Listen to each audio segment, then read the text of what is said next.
What is up, everybody? Omega Brick Productions here, and welcome back to another episode of A Lego Look Back, where today we're going to be looking at every single Lego Star Wars set from the year 2001. Let's jump right into it. Beginning the year, we had set number 7106, Droid Escape.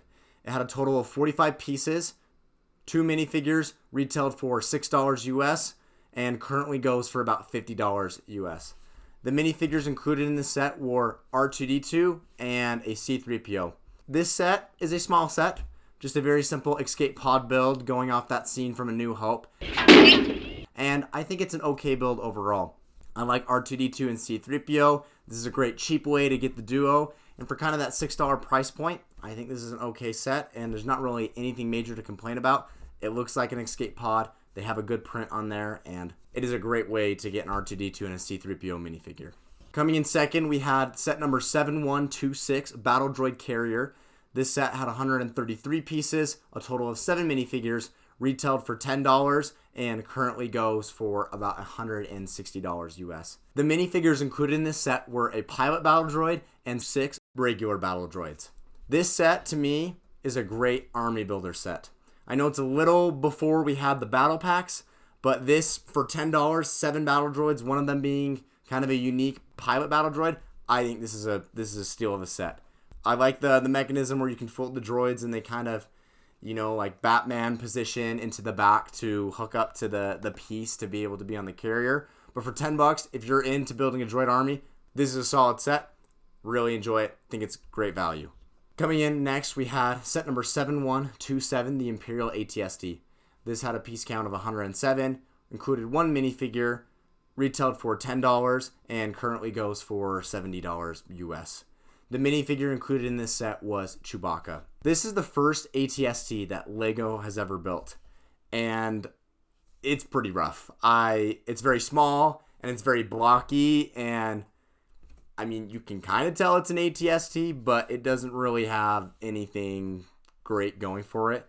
Chewbacca doesn't even have the ability to sit inside. He kind of has to stand there on the roof. But for a $10 set, it's kind of a fun build. I think that previous Battle Droid set seems a little more worth it to me, including the 7 Battle Droid minifigures versus this 1 Chewbacca minifigure. But it's the first AT-ST we got, and Lego's made a ton of great work since then. Continuing on with the Galactic Empire, we have set number 7146, TIE Fighter. This set had 171 pieces, included 2 minifigures, and was retailed for $20 US, and currently goes for about $119 US. The minifigures included in this set included a TIE pilot and our first ever Imperial Stormtrooper. Lego kicked it off strong with this being their first ever TIE Fighter, and once again it has that really nostalgic black and blue color scheme that fans of the Lego Star Wars line are very familiar with. It's a good build. They capture the shape of a TIE Fighter incredibly well. The hexagon wing shape of the TIE Fighter is captured very well with the plates, and they get the kind of striping on the outside for the solar panel pretty well. It does include a stand that you can come and land the TIE Fighter on, which is a feature that has been less frequent in many of the newer versions of the TIE Fighter. And I think these minifigures feel good. With our first ever Imperial Stormtrooper, he's got a yellow head under there, which is a little funny. In modern day, they put that tan head, or sometimes they'd even put a black head. And so I like the yellow head, the plain yellow head there. And the TIE Pilot, I think, looks good without having that kind of newer TIE Pilot mold that we have. And I think as a Star Wars fan, for $20, this TIE Fighter is a great buy and build. The Empire continues with set number 7166, the Imperial Shuttle. This had a total of 238 pieces, included 4 minifigures, and retailed for $35 US. It currently goes for about $234. The minifigures included in this set were an Emperor Palpatine, 2 Imperial Royal Guards, and a unique Imperial Shuttle pilot. This is our first Lambda class Imperial Shuttle, and honestly, I think Lego nailed it. This, to me, may be one of the best sets of the entire wave. The inclusion of those 4 minifigures feels very good with the pilot and the 2 Royal Guards. Lego didn't, hold back on there. The shuttle looks great. For the time, this is a really difficult shape to capture in Lego form, and they did a great job. There is kind of a weird mechanism where you have to sit the minifigures down and load them into the back of the shuttle to fit them in, like no ability to remove the top. But it works, and it lets you fit the minifigures inside. One thing that's interesting is this is the first time that in the back of a regular play set, they've included images of other sets that are available throughout the year to kind of advertise to fans to help them collect them all, which is something that we see a lot in modern Lego Star Wars, but this is the first time we had seen it. And it even includes some references to some previous sets that had come out in previous years. Our last playset of the wave is set number 7186, Watto's Junkyard. This set had a total of 443 pieces, included 2 minifigures, retailed for $50 US, and currently goes for about $519. The minifigures included in this set included our first ever Watto and a molded version of Alderbedo. This is another pod racing set going along with some other pod racing sets that Lego had in the past. And to be honest, this set is one of the weaker of the pod racing sets. Alderbedo's pod racer does look really cool. It's got some big engines and some parts.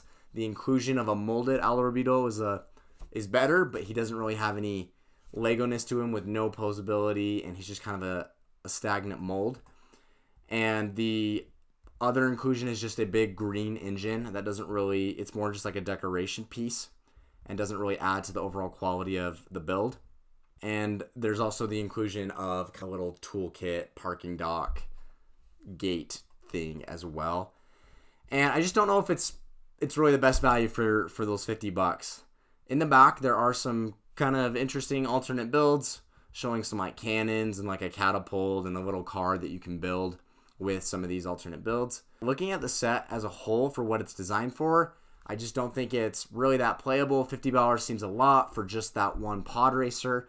And the only reason I think it's so high value in the resale sphere is because of those 2 unique minifigures of the original Watto and the exclusive Alderbedo as well. Moving into our Technic sets, we have set number 8007, C-3PO. This set had 341 pieces, included 0 minifigures, retailed for $35 US, and currently goes for about $134 US. This is Lego's attempt to continue with the Technic theme. This C-3PO is a little scary looking to me. They use some black elements in there that I feel like really take away from the gold aesthetic of C-3PO. I'm sure at the time those Technic elements were only available in the black, but it's pretty hard to instantly recognize C-3PO when looking at these images. One nice inclusion is they do give him that silver right leg, which is screen accurate to what he had in A New Hope, is that silver leg. And there is kind of a cool feature where if you get the upcoming Stormtrooper Technic, you can have C-3PO get destroyed by pushing his center chest piece in, and he'll kind of explode, which happens off camera in Empire Strikes Back. Now, the other thing I found interesting is at the back of the instructions, there's this alternate build for some sort of like ramming, speeder, some sort of contraption. I honestly don't really know what this is. If anybody in the comments below knows what this is, I'd love to hear what this alternate build is trying to be. It's included here, and I don't know what it's used for and what the play function or purpose of this. It doesn't look like anything to me in universe. If you happen to know what this is, share below. If you like the Technic, this may be a buy for you, but I think for most people, this is kind of a miss set. The next Technic set was set number 8008, Stormtrooper. It included 361 pieces, retailed for $35 US, and currently goes for about $96 US. This Technic set looks, I think, better than the C-3PO. It's a lot easier to be able to tell that it's a Stormtrooper. The face doesn't quite look perfect for a Stormtrooper helmet, but I think it does a okay job conveying kind of that mask shape. One of the things I think is a big plus about this set is included in the instructions is an ability to switch out an alternate pauldron piece to be able to show if it's like a Stormtrooper commander or not. And I think that's a fun inclusion that they didn't need to do, but just adds a lot of benefit for some alternate display for this set. It does include that firing cannon, which I think is a really fun feature. Lego has used this piece a couple of times in future sets, that Technic spring-loaded mechanism shooting. And so I think it is really cool that the Stormtrooper can do that. Once again, if you have that C-3PO, they show that you can actually shoot the C-3PO with the Stormtrooper and have him explode, which I think is kind of a fun play feature when you have the two of them together. And once again, in the back, there's this alternate build for some sort of rammer, speeder, something. Looks very similar to what we saw in the C-3PO build. Moving on, we have set number 10018, Darth Maul. This set had 1,868 pieces, included 0 minifigures, retailed for $150 US, and currently goes for about $7,488. This is a build of a Darth Maul bust and is considered an Ultimate Collector Series set.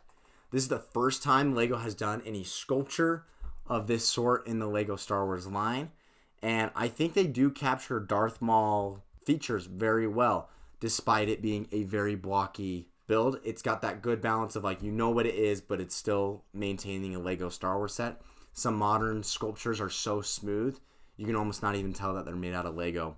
One thing that really fascinated me about looking at this book is the instructions have like a top-down view showing you how to build this Darth Maul bust. You'll see some different like layer building included in the sets showing exactly how you'd put together. It's not your traditional look for LEGO instructions, and the way you put in the eyes is really interesting, building these brick built pieces with some kind of those 2x2 satellite tile pieces. For me, $150 feels like a lot of money to spend on this bust, but as you can see in the resale value, the market was very clearly happy with this set and it has an exceedingly high resale value because of just how sought after this set was, with it truly being one of the most unique sets of LEGO Star Wars at the time. Moving on to our second UCS set of the year, we have set number 10019, Rebel Blockade Runner. This set had 1,747 pieces, included no minifigures, retailed for $200, and currently goes for about $1,222. This is a great looking set. We know it is the Tantive IV, and for LEGO to be able to tackle a ship with this much detail this early on, I think it's awesome. I do love the look of it. I think they capture it incredibly well, even with showing some studs.